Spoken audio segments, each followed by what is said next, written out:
there's a lot of teams that could, make some moves here. One of the moves that I discussed yesterday on the show, in breaking news, was Chris Getz being named GM of the White Sox. Now, big insider, AJ Pierzynski. Yeah, exactly. Watch it out. hasn't happened yet, Watch out. It's more than likely going to happen, okay? And Hunter Renfroe just went deep as he's on waivers, by the way, so that just adds to his value against the Phillies. That is true. But is that going to happen, the Chris Getz thing? Because I was told by numerous people it is at the finish line. They just haven't broken the tape yet. And also, after that, I'm watching Dylan Cease go out, and he's given up 3 in the first. Should the White Sox have traded Dylan Cease? All right, to the Cease point first, should they have traded him?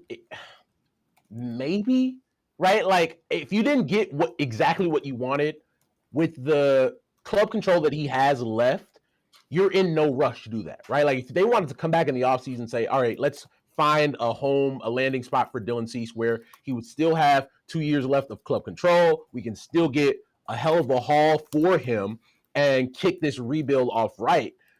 Sure, right? Like, I wasn't all like, oh my gosh, it wasn't Shohei, right? Where you have a guy who's an impending free agent, you don't move him, and then you don't make the playoffs. So I look at those two things differently because of the contract and the club control.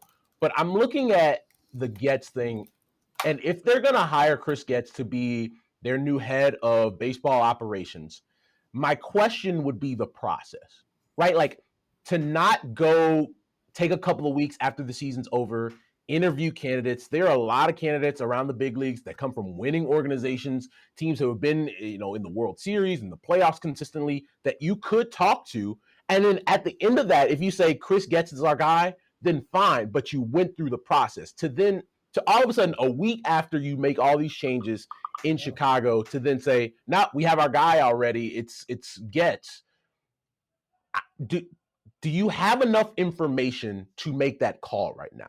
That's the thing that I've been thinking about, while thinking of who the possible candidates to lead that front office could be, because it's like, sometimes you just need to go through the process, talk to people, see what you want. Like, do you know after a week what you want in a head of baseball operations? I don't know if they do. I'll tell you what Jerry wants. He wants familiarity. He wants comfort. He knows Chris Getz. And listen, I'm not around there every day. You're around there more than I am. I come in every once in a while, but I guarantee you Getz sits up there with Jerry a lot in his suite. I've seen him, right? And I'm sure Jerry's talked to Getz, but I agree with you. This is a White Sox move. Stay in line.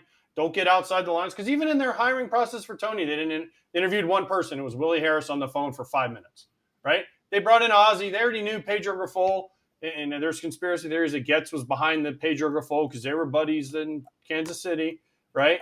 But now this is a White Sox move because they don't go outside the box ever. It's always inside the box. It's always Jerry and Tony La Russa's friends that are brought in, and Chris Getz fits right in line with that, especially if it's Dayton Moore. Yeah, and we had that conversation after they let go of Kenny and Rick, where it's like, well, if I don't know you, right, I really can't make this move. And I know a lot of people 2 cycles ago when they hired Tony La Russa, everybody thought that the next manager of Chicago White Sox was going to be AJ Hinch.